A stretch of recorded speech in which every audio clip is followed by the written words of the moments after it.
प्रधानमंत्री नरेंद्र मोदी ने मध्य प्रदेश को दी 4000 करोड़ की विकास परियोजनाओं की सौगात। कहा, प्रेरणा और प्रगति के साथ जुड़ते हैं तो नए युग की होती है शुरुआत।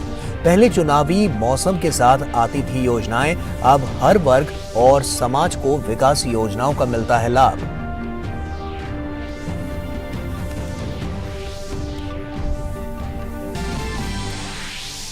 संत शिरोमणि गुरुदेव श्री रविदास जी स्मारक की प्रधानमंत्री नरेंद्र मोदी ने मध्य प्रदेश के सागर में रखी नींव। कहा, जब हमारी आस्थाओं और पहचान को मिटाने की हो रही थी कोशिश, तब रविदास जी ने पराधीनता को बताया था सबसे बड़ा पाप। पश्चिम बंगाल में पंचायत चुनाव हिंसा पर बरसे प्रधानमंत्री नरेंद्र मोदी। टीएमसी सरकार पर खूनी खेल खेलने का लगाया आरोप। भाजपा की क्षेत्रीय पंचायती राज परिषद को किया संबोधित। मतदाताओं को धमकाने का भी लगाया आरोप। टीएमसी ने आरोपों से किया इनकार।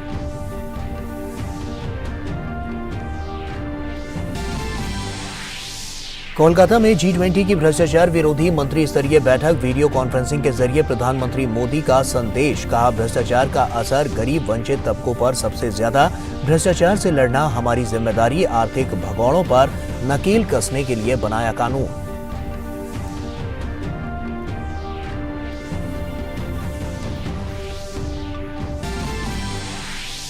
केंद्रीय गृह मंत्री अमित शाह ने गुजरात के गांधी धाम में इफ्को नैनो डीएपी संयंत्र का किया शिलान्यास।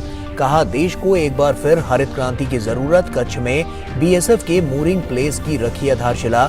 विभिन्न परियोजनाओं का किया ई लोकार्पण।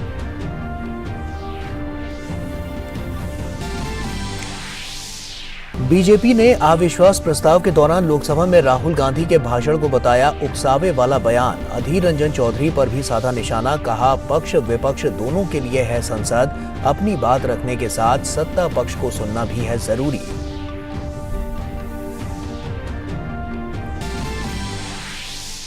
पाकिस्तान को मिला कार्यवाहक प्रधानमंत्री। बलूचिस्तान से सांसद अनवर उल हक काकड़ चुनाव तक निभाएंगे प्रधानमंत्री की जिम्मेदारी। अनवर के नाम पर विपक्ष ने भी जताई सहमति। राष्ट्रपति ने दी मंजूरी।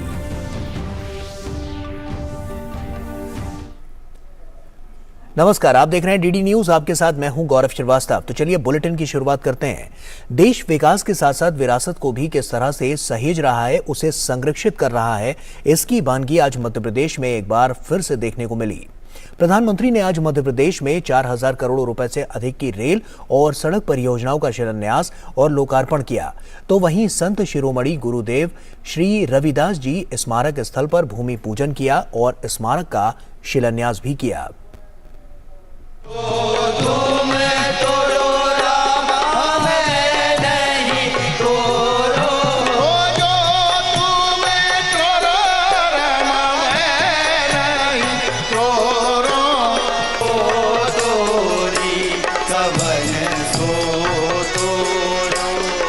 संत रविदास स्मारक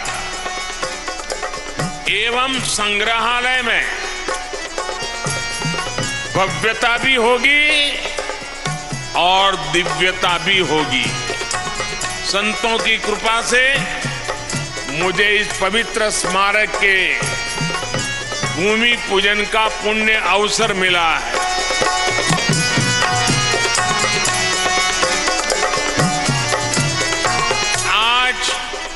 मैंने शिलान्यास किया है, लोकार्पण के लिए भी मैं जरूर आऊंगा। बड़तुमा सागर मध्य प्रदेश में संत शिरोमणि रविदास का बनने वाला भव्य स्मारक सामाजिक समरसता, देश की प्रगति और सबका साथ और विश्वास का प्रतीक होगा। ये 100 करोड़ रुपए से अधिक की लागत से 11 एकड़ में बनकर तैयार होगा। 14वीं सदी में जन्मे संत ने सामाजिक बुराइयों से घिरे लोगों को एक नई किरण दिखाई थी। जब हमारी आस्थाओं पर हमले हो रहे थे, हमारी पहचान मिटाने के लिए हम पर पाबंदियां लगाई जा रही थी, तब रविदास जी ने कहा था, उस समय मुगलों के कालखंड में, ये हिम्मत देखिए, ये राष्ट्रभक्ति देखिए। रविदास जी ने कहा था, पराधीनता पाप है, जान लेहु रे मीत रैदास पराधीन सो कौन करे है प्रीत। सागर में आधुनिक इंफ्रा को बढ़ावा देते हुए प्रधानमंत्री ने 4000 करोड़ रुपए से अधिक की रेल और सड़क क्षेत्र की परियोजनाओं का शिलान्यास और लोकार्पण किया। उन्होंने कोटा बीना सेक्शन पर रेल मार्ग का दोहरीकरण, नेशनल हाईवे पर 2 मार्गों का शिलान्यास किया। प्रधानमंत्री ने कहा कि संत शिरोमणि से प्रेरित मौजूदा केंद्र सरकार सामाजिक उत्थान के लिए संकल्पबद्ध है। बीते 9 साल में जनधन, स्वच्छ भारत, टीकाकरण अभियान, नल से जल, आवास योजना, एकलव्य स्कूल जैसे अनेक योजनाओं से सीधे लोगों तक लाभ पहुंचाया गया है। आप सब अच्छे से जानते हैं, पहले की सरकारों के समय जो योजनाएं आती थी वो चुनावी मौसम के हिसाब से आती थी, लेकिन हमारी सोच है कि जीवन के हर पड़ाव पर देश दलित, वंचित, पिछड़े, आदिवासी, महिलाएं इन सब के साथ खड़ा हो, हम उनकी आशाओं आकांक्षाओं को सहारा दें। प्रधानमंत्री ने बताया कि सदी की सबसे बड़ी महामारी कोविड के समय भी कैसे देश ने 80 करोड़ लोगों के अन्न की व्यवस्था सुनिश्चित की। दोस्तों, मैं भली भांति जानता हूं कि भूखे रहने की तकलीफ क्या होती है। मैं जानता हूं कि गरीब का स्वाभिमान क्या होता है। मैं तो आपके ही परिवार का सदस्य हूं। आपका सुख दुख समझना मुझे किताबें नहीं ढूंढनी पड़ती। इसलिए हमने प्रधानमंत्री गरीब कल्याण अन्न योजना शुरू की। 80 करोड़ से ज्यादा लोगों को मुफ्त राशन सुनिश्चित किया। प्रधानमंत्री ने दोहराया कि विकास के साथ साथ देश विरासत को भी सहेज रहा है, संरक्षित कर रहा है। गौरवशाली अतीत में गुमनाम रह गए विभूतियों को भी अब उचित सम्मान दिया जा रहा है। प्रधानमंत्री ने विश्वास दिलाया कि सबका साथ और विश्वास के साथ विकसित राष्ट्र बनने का लक्ष्य जरूर हासिल किया जाएगा। सागर से अश्वनी मिश्र के साथ ब्यूरो रिपोर्ट, डीडी न्यूज। और वहीं मध्य प्रदेश के सागर में संत शिरोमणि रविदास का बनने वाला भव्य स्मारक सामाजिक समरसता, देश की प्रगति का प्रतीक होगा। इस पर हमारे संवाददाता अश्विनी मिश्रा ने कार्यक्रम में आए संतों से खास बातचीत की। देखिए। सागर के बड़तुमा में आज ऐतिहासिक दिन रहा जब प्रधानमंत्री नरेंद्र मोदी ने संत शिरोमणि संत रविदास जी के लिए भव्य मंदिर निर्माण के लिए भूमि पूजन किया। और इस विशेष कार्यक्रम में पधारे विशिष्ट आमंत्रित संतगण हमारे साथ हैं। महाराज जी, ये बताएं कि ये कितनी बड़ी कार्यांजलि है प्रधानमंत्री द्वारा, राष्ट्र द्वारा संत शिरोमणि के सिद्धांतों को आगे बढ़ाते हैं। किसी भी राष्ट्र की सबसे बड़ी संपत्ति संत होते हैं। देश में कठिन समय पर संतों ने ही, इतिहास साक्षी है, संतों ने ही विशेष सहयोग योगदान दिया है। और जब तक समाज में नैतिक आध्यात्मिक मूल्यों का विकास वर्धन नहीं होगा तब तक एक स्वस्थ समाज और स्वस्थ भारत का निर्माण नहीं हो सकता। इसी दिशा में सम्माननीय नरेंद्र मोदी जी ने जो कदम उठाया है वो बहुत ही प्रासंगिक है। संत रविदास जी ने कहते हैं कि जाति ओछा पाति ओछा, ओछा जन्म हमारा। सभी जाति पाति से रहित सभी को एक समान मानना। और ये जो मंदिर का कार्य यहाँ शुरू होने वाला है, बस इतना ही है कि प्रभु के चरणों में सब जुड़े रहें। किस रूप में जब ये मंदिर बन के तैयार होगा पूरे देश में सद्भाव की धर्म ध्वजा लहराएगा? धर्म, सनातन संस्कृति और राष्ट्रवाद अखंडता को जोड़ते हुए रविदास मंदिर मील का पत्थर साबित होगा। माननीय नरेंद्र मोदी जी ऐसे प्रधानमंत्री हैं जिन्होंने एक नहीं 3 बार जाकर काशी में गुरु रविदास जी का आशीर्वाद प्राप्त करने का काम किया और ये मील का पत्थर रख दिया। 101 करोड़ रुपए की लागत से सागर के अंदर जो रविदास मंदिर बनना है ये पूरी दुनिया के अंदर एक मिसाल कायम करेगा। ये ऐतिहासिक कार्यक्रम का शुभारंभ हमारे यशस्वी प्रधानमंत्री मोदी जी ने किया है और मुगल काल में हमारे रविदास जी महाराज जी ने भक्ति आंदोलन चला करके और जो सनातन धर्म का जो परचम ले रहा उसी को वापस दोहराने के लिए आज जरूरत है कि हमें रविदास जी महाराज का ऐतिहासिक मंदिर बना करके यहाँ से पूरे देश में पूरी दुनिया में विश्व शांति का संदेश दिया जाए। इनका मानना है कि एक भारत श्रेष्ठ भारत का जो सपना साकार करने में प्रधानमंत्री नरेंद्र मोदी प्राण प्रण से जुटे हुए हैं वो संत शिरोमणि के मूल मंत्रों पर ही आधारित है, जहां पर ऊंच नीच का कोई भेद नहीं होगा, जहां हर कोई व्यक्ति सशक्त होगा, समाज के हर वर्ग का उन्नयन होगा। कैमरा पर्सन राकेश कुमार के साथ अश्विनी कुमार मिश्र, बड़तुमा, सागर, मध्य प्रदेश। और वहीं विपक्षी दलों की अवसरवादी राजनीति और पश्चिम बंगाल में चुनावी हिंसा के चलन पर आज प्रधानमंत्री मोदी ने करारा प्रहार किया। अवसर था पश्चिम बंगाल के हावड़ा में बीजेपी की ओर से आयोजित क्षेत्रीय पंचायत राज परिषद की बैठक का। इस मौके पर प्रधानमंत्री ने हाल की राजनीतिक घटनाओं का जिक्र करते हुए दूसरे विपक्षी दलों को भी आड़े हाथों लिया। पश्चिम बंगाल के हावड़ा में बीजेपी की ओर से आयोजित क्षेत्रीय पंचायती राज परिषद में प्रधानमंत्री नरेंद्र मोदी ने विपक्षी दलों और विशेषकर टीएमसी पर करारा हमला बोला। वीडियो कॉन्फ्रेंसिंग के जरिए किए गए अपने संबोधन में पीएम मोदी ने टीएमसी के नेतृत्व वाली सरकार पर पंचायत चुनावों में खून की होली खेलने का आरोप लगाया। उन्होंने दावा किया कि पश्चिम बंगाल में टीएमसी की राजनीति का यही अंदाज है। इनका तरीका क्या है? पहले तो चुनाव की तैयारी के लिए समय मत दो, बहुत ही जल्दी फॉर्म भरने की तारीख घोषित कर दो, फिर कोई भी विरोधी दल का, कोई भी बीजेपी का व्यक्ति पर्चा ही न भर सके, इसके लिए जो कुछ भी कर सकते हैं करो। और जब वोटिंग होती है तो उस वोटिंग में थप्पेबाजी करना, ये टोलाबाजों की फौज थप्पेबाजी की फौज बन जाती है। कोई जुलूस निकालने की कोशिश करे तो हमले बोल देना, जानलेवा हमले करना। पश्चिम बंगाल में टीएमसी की राजनीति का यही तरीका है। पश्चिम बंगाल में चुनावी हिंसा का एक लंबा इतिहास रहा है। इस बार भी सुप्रीम कोर्ट के सख्त आदेश के बावजूद जुलाई महीने में संपन्न हुए पंचायत चुनाव भी बीते दौर से अलग नहीं रह सके और इसमें भी जमकर हिंसा का तांडव हुआ। इसे राज्य प्रायोजित हिंसा बताते हुए बीजेपी इसके खिलाफ संघर्षरत दिखी है। वहीं राज्य की मुख्यमंत्री ममता बनर्जी ने कहा कि बिना सबूत के आरोप नहीं लगाया जाना चाहिए। अपने संबोधन में पीएम ने हाल की राजनीतिक घटनाओं का जिक्र करते हुए दूसरे विपक्षी दलों को भी आड़े हाथों लिया। प्रधानमंत्री ने कहा कि विपक्षी दल लोकसभा में चर्चा के दौरान बीच से ही भाग गए। विपक्षी अविश्वास प्रस्ताव पर वोटिंग से डर गए थे। विपक्ष के लोग चर्चा में, लोकतंत्र का दायित्व होता है जब आप बोलते हैं तो दूसरे को सुनना चाहिए, लेकिन बीच में से ही भाग गए, सदन छोड़ करके चले गए। बहानेबाजी कुछ भी करी हो, लेकिन सच्चाई ये थी कि वो अविश्वास प्रस्ताव पर वोटिंग से डर गए थे, क्योंकि वोटिंग होती तो ये गठबंधन गठबंधन की पोल खुल जाती। मणिपुर मुद्दे पर प्रधानमंत्री ने कहा कि गृह मंत्री अमित शाह ने राजनीतिक दलों से चिट्ठी लिखकर कहा कि वे तत्काल मणिपुर पर चर्चा करना चाहते हैं। पक्ष विपक्ष में विस्तार से बात होती तो मणिपुर के लोगों को भी मरहम लगता।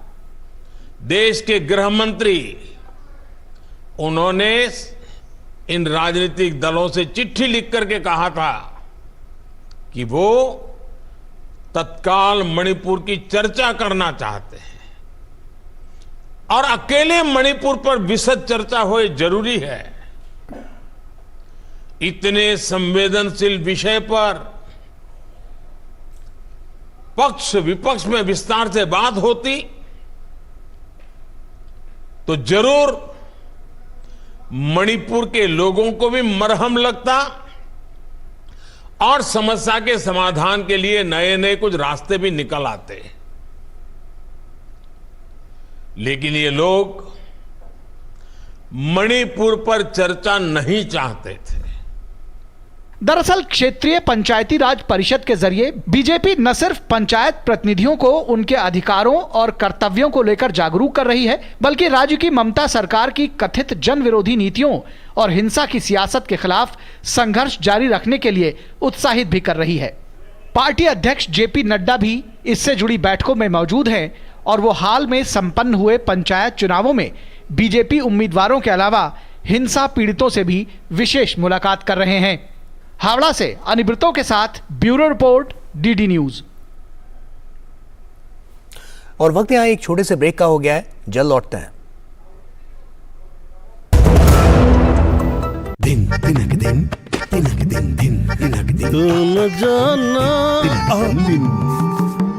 अरे गोविंदा जी, आप यहाँ? हाँ बबुआ, हम यहाँ। पर तुम क्या छुपा रहे हो वहाँ? कुछ भी तो नहीं। जब दांत खाज की खुजली पे ना हो काबू तो उसे गमछे से नहीं छुपाते बाबू। तो फिर उसे भगाए कैसे? जालिम लोशन लगाकर दांत खाज की खुजली एक्जिमा जड़ से निकाले। अभी खरीदे जालिम lotion.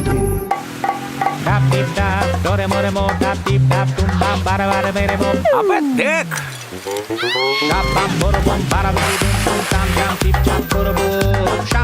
You got to be careful.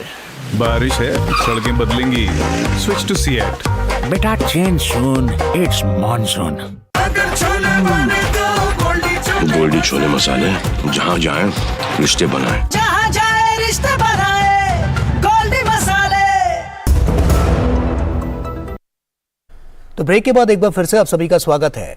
Bhajpa के राष्ट्रीय अध्यक्ष जेपी नड्डा पश्चिम बंगाल की राजधानी कोलकाता में पंचायत चुनाव के दौरान हिंसा का शिकार हुए लोगों के परिवारों से मुलाकात उन्होंने की और मृतकों के प्रति संवेदना व्यक्त की। इसके साथ ही उन्होंने ममता सरकार पर निशाना साधा। जेपी नड्डा ने कहा कि जिस तरह आजादी के समय 1947 में लोगों की हत्या की गई थी, वैसा ही तांडव बंगाल पंचायत चुनाव में देखने को मिला। सन 47 में आप लोगों ने देखा किस तरीके से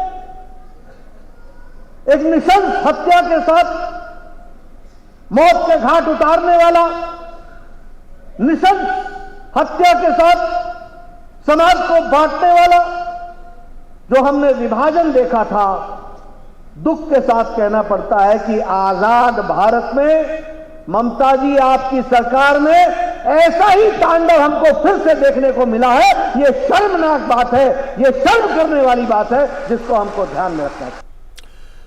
और वहीं मणिपुर को लेकर दिए गए राहुल गांधी के बयानों पर बीजेपी के तीखे तेवर बरकरार हैं। पार्टी प्रवक्ता रविशंकर प्रसाद ने राहुल गांधी की सोच को अलोकतांत्रिक बताते हुए उनके भाषण को एक बार फिर उकसाने वाला करार दिया। विपक्षी दलों के व्यवहार पर प्रहार करते हुए रविशंकर प्रसाद ने कहा कि संसद सत्ता पक्ष और विपक्ष दोनों के लिए है, जहां न सिर्फ विपक्ष को अपनी बात रखने का हक है, बल्कि ये भी जरूरी है कि वो सत्ता पक्ष की भी बात सुने।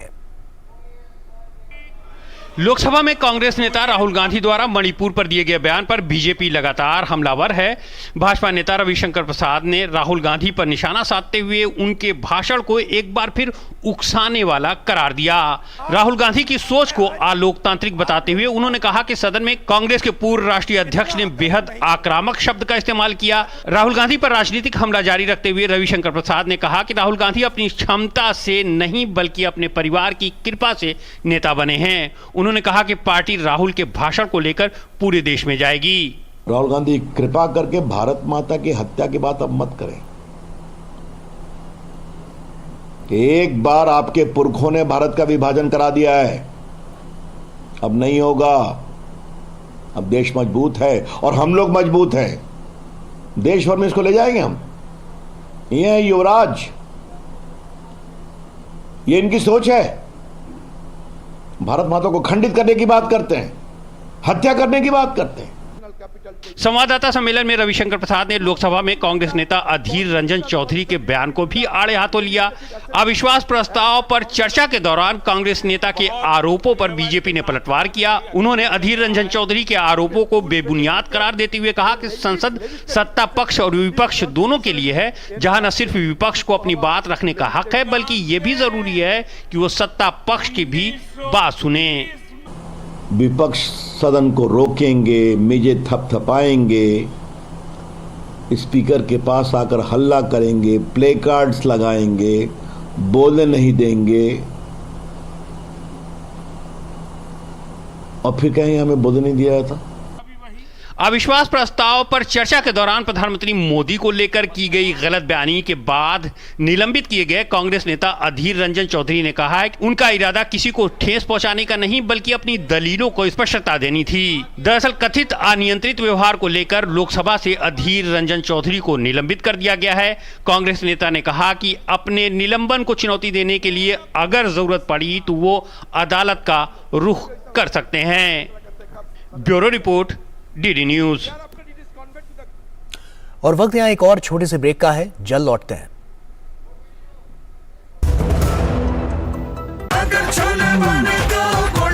गोल्डी छोले मसाले, जहाँ जाए रिश्ते बनाए, जहाँ जाए रिश्ते बनाए, गोल्डी मसाले।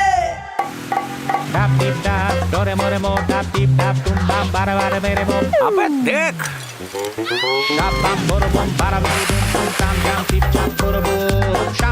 You got to be careful. बारिश है, सड़कें बदलेंगी। Switch to Seat. बेटा change soon. It's monsoon. दिन तिनक दिन तिनक दिन दिन तिनक दिन तुम जाना दिन। अरे गोविंदा जी, आप यहाँ? हाँ बबुआ, हम यहाँ। पर तुम क्या छुपा रहे हो वहाँ? कुछ भी तो नहीं। जब दांत खाज की खुजली पे ना हो काबू तो उसे गमछे से नहीं छुपाते बाबू। तो फिर उसे भगाए कैसे? जालिम लोशन लगाकर दांत खाज की खुजली एक्जिमा जड़ से निकाले। अभी खरीदे जालिम लोशन। ब्रेक के बाद एक बार फिर से आप सभी का स्वागत है। केंद्रीय गृह मंत्री अमित शाह गुजरात के दौरे पर हैं। इस दौरान उन्होंने राज्य को कई विकास परियोजनाओं की सौगात दी।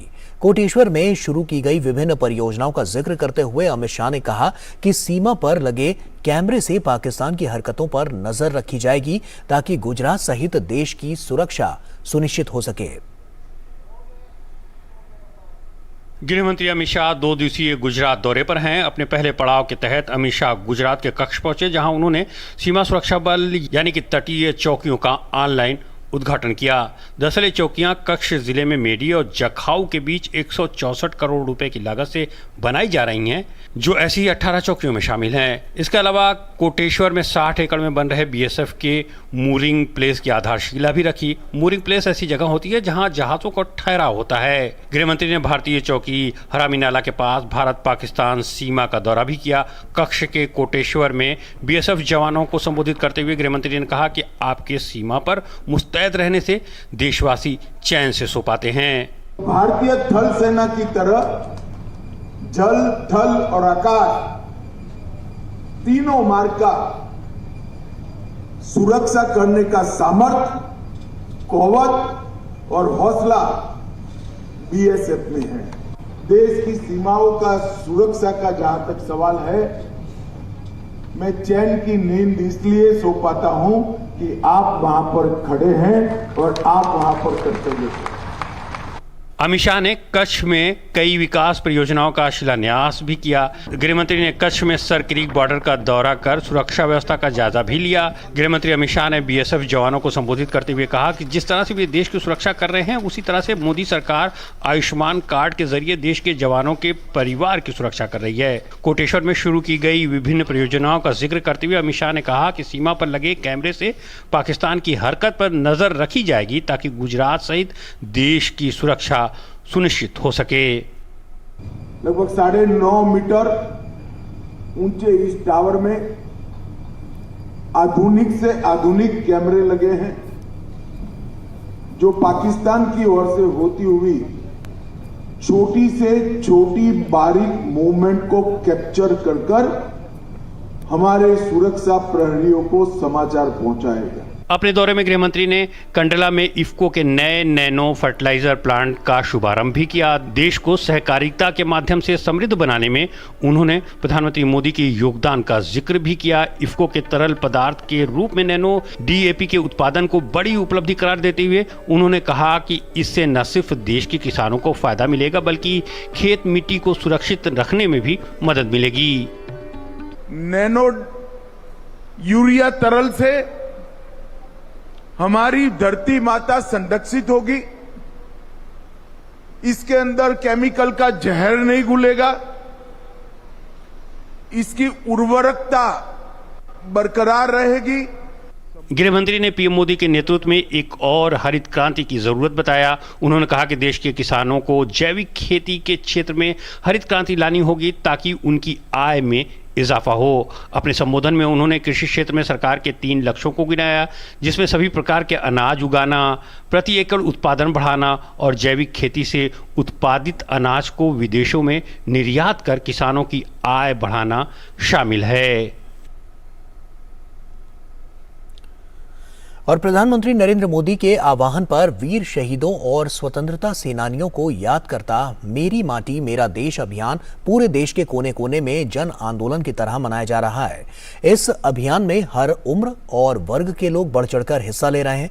अभियान के जरिए नई पीढ़ी को राष्ट्र प्रेम और निर्माण की भावना से जोड़ने की कोशिश की जा रही है। देखिए खास रिपोर्ट। देश के वीर शहीदों और स्वतंत्रता सेनानियों को खास तरीके से श्रद्धांजलि देता मेरी माटी मेरा देश अभियान पूरे देश में उत्साह के साथ मनाया जा रहा है। अभियान के तहत उत्तर प्रदेश में अलग अलग कार्यक्रम आयोजित किए गए। इसी कड़ी में ग्रेटर नोएडा के सूरजपुर स्थित केंद्रीय सुरक्षा बल कैंप में पौधारोपण अभियान चलाया गया। इस दौरान CISF और प्रशासन समेत तमाम अधिकारी मौजूद रहे। वहीं कृष्ण की नगरी मथुरा में मेरी माटी मेरा देश अभियान के तहत मिनी मैराथन का आयोजन किया गया। मैराथन को जिले के DM वैभव गुप्ता ने हरी झंडी दिखाकर रवाना किया। मिनी मैराथन में लोगों ने बढ़ चढ़कर हिस्सा लिया। मेरी माटी मेरा देश कार्यक्रम के तहत अमेठी के जोगापुर गांव में वीरों को नमन और वंदन के लिए खास कार्यक्रम के तहत CRPF शहीद जवान हवलदार केदारनाथ मिश्रा की स्मारक स्थली पर दीप प्रज्वलित किए गए। वहीं आजमगढ़ में भी मेरी माटी मेरा देश अभियान के तहत स्वतंत्रता संग्राम सेनानियों के योगदान को नमन किया गया। वहीं मेरी माटी मेरा देश अभियान के तहत मिजोरम के लॉन्गटलाई जिले के विभिन्न हिस्सों में कई कार्यक्रम आयोजित किए गए। लोगों ने वृक्षारोपण कर शहीदों को खास तौर पर श्रद्धांजलि दी। पहाड़ी राज्य उत्तराखंड में भी जिलों से लेकर ब्लॉक स्तर पर मेरी माटी मेरा देश अभियान के तहत कई कार्यक्रम आयोजित किए जा रहे हैं। अभियान के तहत ऊधम सिंह नगर जिले के जयनगर में वीर सेनानियों की याद में लोगों को पंच प्रण की शपथ भी दिलाई गई। वहीं बागेश्वर में भी मेरी माटी मेरा देश कार्यक्रम के तहत स्वतंत्रता सेनानियों को भावभीनी श्रद्धांजलि अर्पित कर उनके बलिदान को याद किया गया। इसी कड़ी में पौड़ी जिले की चंदोला राई ग्राम पंचायत में लोगों ने पंच प्रण शपथ लेकर देश के वीर शहीदों को याद किया। Bureau report, DD news. और इसी के साथ फिलहाल इतना ही। दीजिए इजाजत। नमस्कार।